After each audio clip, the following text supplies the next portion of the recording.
Guys, mheshimu sana rafiki ambaye alilia na wewe wakati unalia.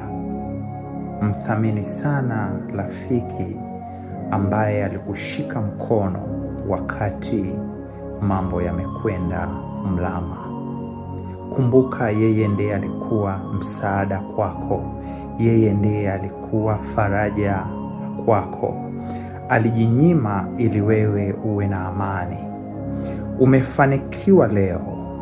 Kumbuka fadhila na wema wa mtoto wa mtu ambaye aliwaacha nduguze akakuthamini wewe. Alimwacha mzazi wake akakupa wewe. Leo hii umesahau kabisa yale yote aliyokutendea.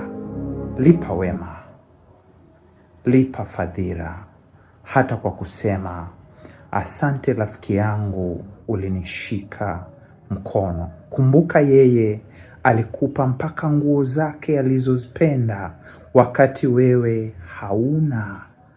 Kumbuka fadhila leo.